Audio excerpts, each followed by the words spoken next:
Hi, welcome to Invisible World. My name is Gabriel Hudson-Bain. I'm an author, teacher, and leading expert in my field, and that field has to do with auras and teaching people how to see auras. And I'm the fastest at helping people do that with the greatest degree of knowledge about what they see and what they experience. But what I want to share with you today is a story about Mu, or Lemuria, or both. Mu existed over 1 million years ago in the Pacific Ocean, and it's remembered still by the Polynesians and in legend and story about them, or about the continent. And there's been lots of, not a lot, but there has been knowledge circulating about that through the New Age world for the last 30, 40 years. And there's been lots of speculation about Mu or Lemuria. But it is where our DNA actually took root on this planet, our ancestors. Now, the knowledge that has been passed and passed and passed through generations and, hundreds of thousands of years, that knowledge has circulated around the planet. And it's been diluted as it's circulated. But if we can go right back to the original knowledge of who we are as human beings and on this planet and in the rest of the universe, we're going to get a real idea of who we really, really, really are. Now, I've been studying my entire adult life. And when I first got this information, it came from two different researchers, and I talk about that in the book. But I was very perplexed about how this whole thing worked, because we have three selves, right? And this has been also brought up through the New Age, and what these three selves are all about. Now, when I started, there was me, there was my lower self, and there was my higher self. And my lower self was just like this animal spirit, that I had to do my best to control, because it had all my angers and all my habits and everything all housed in there. And if I went there, it got awful scary. And it did for a lot of people. So religions don't talk about it because they don't want you to go there. They don't want you to be in touch with this self that you have inside. So that's been kept out of the picture. But it was brought back into the picture as all of us spiritual seekers in the 70s went after it. So once it's been brought back into the picture, then we start looking at what psychologists say and what other spiritual teachers say. Okay, so going back to the research that I studied and how it connected to everything, it started for me in the Hawaiian Islands with knowledge of the kahunas, or the priests called keepers of the secret. And these guys could heal instantly. They could walk on hot lava flows, just cool enough for a body to stand. They could call up the weather. They could call up the energy around them, called mana. They could use it in any way they wanted to use it. But if you'll look at it, what they said is they said that if you wanted to get to your higher mind, you couldn't get there unless you went through your animal self, because the animal self was your connection to your higher mind. And that always got me, because for me, and what they showed was the totem pole, and how the totem pole had the animal self, man, and the winged spirit, the higher self. So all of these years, through everything I've read about shamanism and all the different subjects I went to, I never could get past the idea that for me to reach my higher mind, I had to go down to go up. And it got me. It really super got me. No matter what I read, all of Carlos Castaneda's books, Wizards of the Upper Amazon, about the natives down there, the Eastern philosophies, all of that never quite brought that out. Now, when we study, and if we really want to be a good student at this, of our own awareness and the awareness of the world and around us and other stuff, we continually grow. And you will continually grow unless you just don't want to grow anymore, and then you're cutting yourself short. So it starts out where we have a lower self and a higher self and how we're going to deal with that. Some layers get pulled back and we get more in touch with this lower self. And the lower self is turned into the inner child.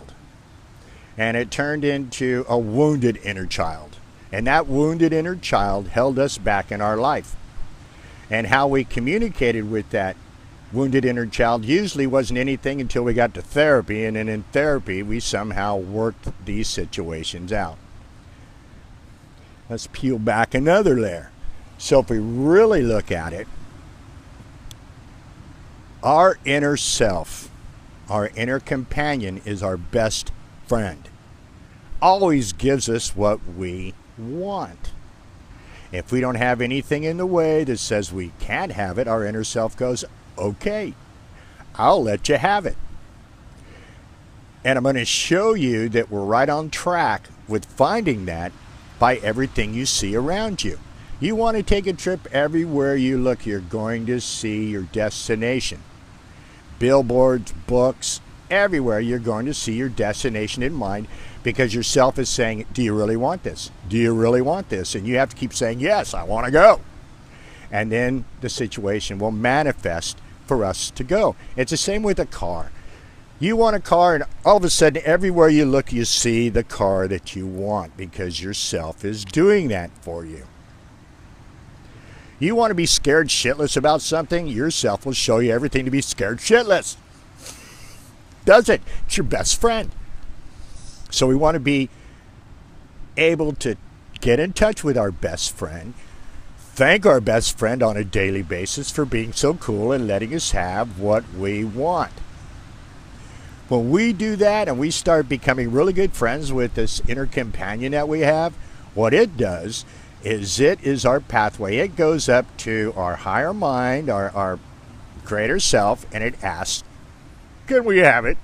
And the self and your higher self goes, sure. Magic, there it is. This is all pointed out in the books that I've read from the Hawaiian knowledge. And the guy that talked about mood that I read, who did a series of books on this, pointed out that pure religion that started back there, that pure knowledge of who we are, spread around the planet, and he could make all those connections to it. And the other researcher who discovered Huna, was also able to see how it connected with all the religions and thoughts and ideas around the planet, all stemming from the one place in our beginning. What the Hawaiians talked about was this higher mind, and they called it the parental self. And the parental self had held all the connection to the universe for us. All the knowledge, all the power, all the creativity that the universe has for us to have comes through this higher mind, this higher being. And we like to think of it, okay, so our association in the beginning was that we had this angelic self that stood over us, that was way above us, that could only be touched if we did everything right and prayed and chanted and did all of that and had enough belief, we could find this angelic self above us. Let's really look at this. If we see this higher part of us as a parent, then let's take it even further. Let's take that veil off even a little more. Now, we have two hemispheres of the brain, right? We have left and right, and we have a male and female. Well, let's look at both of those as our parental self. So, male has use of one brain. Female has use of another brain. Over the last 30, 40 years, women have been becoming more outspoken, more strong, and wanting men to be more sensitive. to them. Well, man, yeah, sure. So we folded a lot to become more sensitive. But it really didn't. It helped in some ways, but it didn't. Okay, so what they're talking about, what the kahunas were talking about, once you start getting real friendly with this inner companion, so that it can start sending your prayers and your desires, everything, up to this higher angelic being, this winged spirit, is to realize that they're talking about our brain. They're talking about our brain and the two hemispheres of our brain, and we need to synchronize these two hemispheres of the brain to become godlike. I mean, I've read a book by a lady named Annalise Scarron, beautiful book called Ye Are Gods. And she referred back to when Jesus said, you're gods. You are gods. Okay? And all the Eastern thought said that too.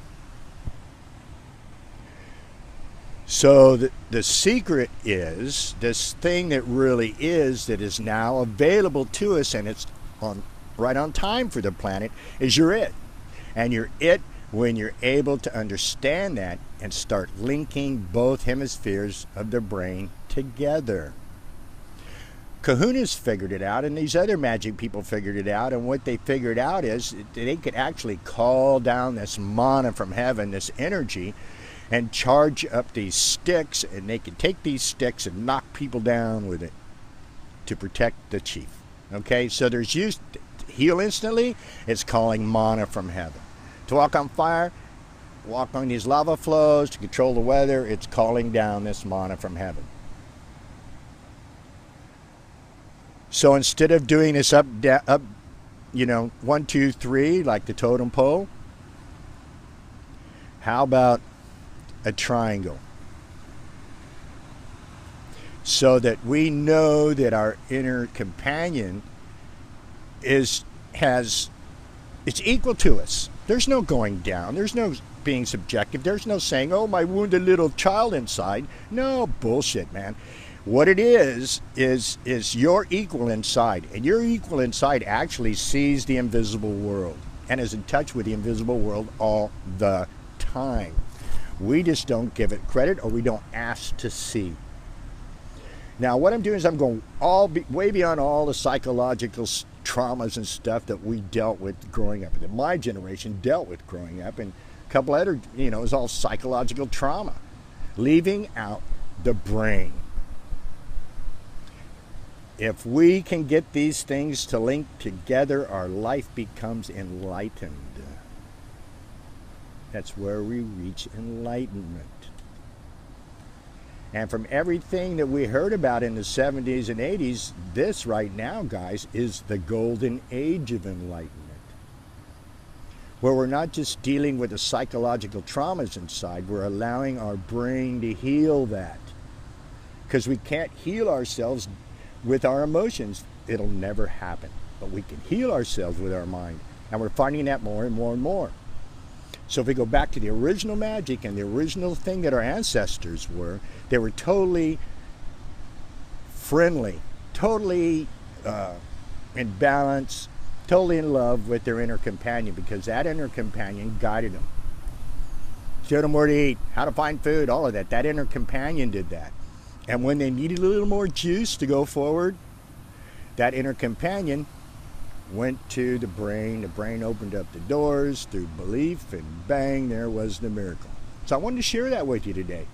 Short, brief, but it's in my book, Foothold, Ancient Knowledge for the 21st Century. And this is what it's all about, guys, is synchronizing the two hemispheres of the brain. And if you follow along with me, I'm going to show you how to do that in the simplest, clearest possible way ever. Only because I've studied it. And I see how it works. Okay? Thanks for tuning in. It was a fun session. Here I am on the beach of Costa Rica. I don't know if you can see all this cool stuff. Let's see. Can you see the ocean out there? Maybe. But here I am. It's all good. So see you next time.